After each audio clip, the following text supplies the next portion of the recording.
ఈ వీడియోని స్కిప్ చేయకుండా ఎండ్ వరకు చూడండి, చాలా సాటిస్ఫైయింగ్గా అనిపిస్తుంది.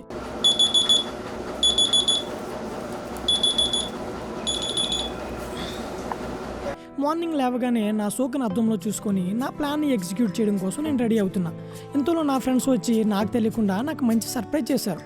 కేక్ కట్ చేసి విషెస్ చెప్పి నా డేని చాలా స్పెషల్గా స్టార్ట్ చేశారు. అవును, ప్లాన్ అంటున్నా, అదేంటో మీకు చెప్పలేదు కదా.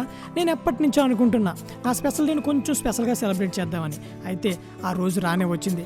నా డేని స్పెషల్ చేయడానికి నేను ఒక హోల్డేజ్ హోమ్ని సెలెక్ట్ చేసుకున్నా.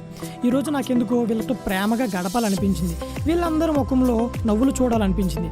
అందుకే వీళ్ళకి తెలియకుండా ఇక్కడ ఉన్న ఈ 50 మంది అవ్వలకి వాళ్ళకి చెప్పకుండా వాళ్ళకి తెలియకుండా ఫుడ్తో పాటుగా క్లోత్స్ కూడా తీసుకొని వెళ్తున్నా.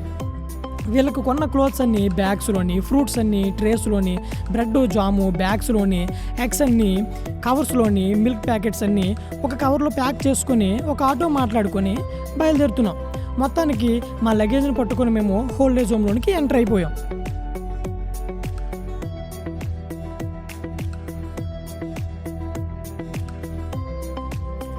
వీళ్ళకి నా చేతులతోనే ఫుడ్ ప్రిపేర్ చేసి పెట్టాలని అనిపించింది. అందుకే నేనే పాలు కాచి ఎగ్ బాయిల్ చేసి ఫ్రెండ్స్ సాయంతో ఫ్రూట్స్ కట్ చేసి బ్రెడ్కి జామ్ పూసి రెడీ చేస్తున్నాం. అవును, బ్రేక్ఫాస్ట్ అంటున్నా, అదేంటో మీకు చెప్పలేదు కదా. పాలు, బోర్న్విటా, బ్రెడ్, జాము, ఒక whole egg, water melon salad.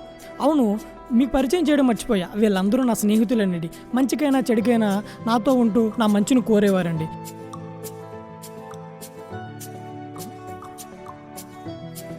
మొత్తానికి అన్నీ రెడీ అయిపోయాయి. పదండి డైనింగ్ హాల్కి వెళ్ళి వాళ్ళతో ముచ్చట్లు పెడదాం. నిజానికి సంతోషాన్ని కొలవడానికి కొలమానం ఉండేలాగుంటే మొదట నేనే ఉపయోగించేవాడినేమో. మొత్తానికి నేను అనుకుంటుంటే వీళ్ళ మధ్యలో కేక్ కట్ చేశా. మీకు చెప్పలేదు కదా, నేను కట్ చేసిన అన్ని కేక్స్లో ఇదే నాకు స్పెషల్ అండి. నేను సంతోషంగా ఉండి చాలా రోజులు గడిచింది. వీళ్ళు ఇచ్చిన హగ్స్, వీళ్ళ నవ్వులు, వీళ్ళ చూపులు, వీళ్ళ నా కోసం పాడిన పాటలు అన్నీ వీళ్ళ మధ్యలో నన్ను అలా నిలబెట్టేసాయబ్బా.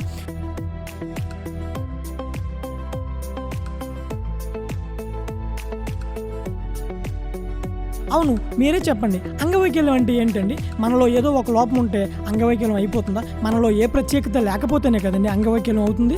ఈ అక్కను చూడండి ఎంత బాగా పాటలు పాడుతుందో. ఈవిడ పాటలు పాడుతుంటే ఇక్కడ ఉన్న వాళ్ళందరూ క్లాప్స్ కొడుతూ ఆవిడని ఎంకరేజ్ చేస్తూ ఉన్నారు. నిజానికి ఆవిడ పాడే పాటకి నాకైతే గూస్ బంప్స్ కూడా వచ్చేసాయి. ఈ అక్క ఎనర్జీకి నేనైతే ఫిదా అయిపోయా. ఇక్కడ ఉన్న వాళ్ళందరి ముఖంలో నవ్వులతో నిండిపోయాయి. ఇక్కడున్న వాళ్ళందరూ నాకు చెప్తూ ఉన్నారు, అప్పుడప్పుడు మమ్మల్ని కూడా పాటలు పాడుతూ అలరిస్తుందని చెప్తూ ఉన్నారు. పాపం ఈవిడికి 2 కళ్ళు లేవు, కానీ దేవుడు మంచి మనసు అయితే ఇచ్చాడు. ఒకసారి ఈ అక్క పాటను మీరు కూడా వినండి.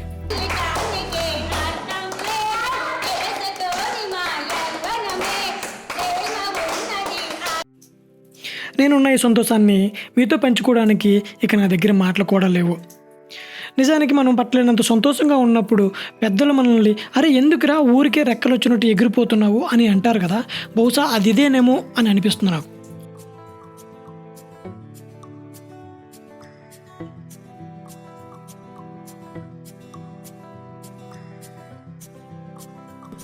మొత్తానికి టిఫిన్ వడ్డించడం స్టార్ట్ చేసాం. వీళ్ళలో మెంటల్లీ డిజేబుల్డ్ వాళ్ళు కూడా ఉన్నారు, కానీ వీళ్ళు చూపించే ప్రేమ అమితం.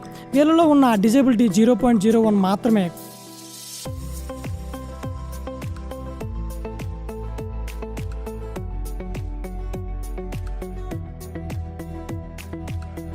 నిజానికి వాళ్ళు చూపించే ప్రేమకు నేను లొంగక తప్పలేదు.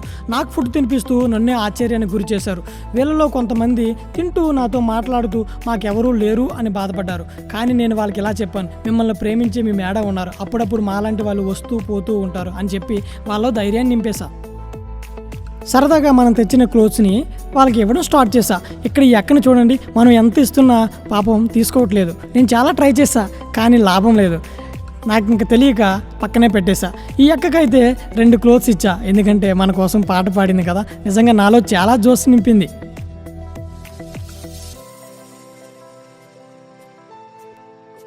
ఇంకా లోపల రాలేని వారు చాలామంది ఉండిపోయారు. వాళ్ళకి ఇవ్వమని ఈ అయ్యకి ఇచ్చేసా. ఈ అయ్య ఇక్కడ వంట కుక్కండి, ఇతను చాలా మంచివారు. నాకెందుకో ఈ సంతోషం సరిపోలేదనిపించింది, ఇంకా దీన్ని రెట్టింపు చేయాలనిపించింది. ఏం చేయాలని ఆలోచిస్తే బ్లడ్ డొనేట్ చేస్తే బాగుంటుంది అని అనిపించింది. నేరుగా ఎన్టీఆర్ బ్లడ్ బ్యాంక్ కాల్ చేసాము. వాళ్ళు ఒప్పుకునేసరికి మా 4 బయలుదేరి ఎన్టీఆర్ బ్లడ్ బ్యాంక్ వెళ్ళాము. మొదటగా నేను ఒక్కడినే బ్లడ్ డొనేట్ చేద్దామని అనుకున్నా, కానీ ఎందుకో మా ఫ్రెండ్స్ కూడా నాతో పాటు బ్లడ్ డొనేట్ చేద్దామని ఫిక్స్ అయ్యారు. ఫైనల్గా మేము అక్కడికి వెళ్ళిన వెంటనే చిన్న చిన్న ఫార్మాలిటీలు కంప్లీట్ చేసుకొని కూర్చున్నాము. ఫైనల్గా మా బ్లడ్ గ్రూప్ని తెలుసుకోవడం కోసం మాకు చిన్న చిన్న టెస్టులు చేసి బీపీ, షుగర్, మా హెల్త్ కండిషన్లు చెక్ చేసి బ్లడ్ తీసుకోవడానికి వాళ్ళు సమ్మతించారు. మొత్తానికి బ్లడ్ని డొనేట్ చేసేసి ఈ రోజుని చాలా హ్యాపీగా కంప్లీట్ చేసేసాం. ఎందుకో ఈ సంతోషం నాకు మీతో పంచుకోవాలనిపించింది, అందుకే ఇలా. Thank you.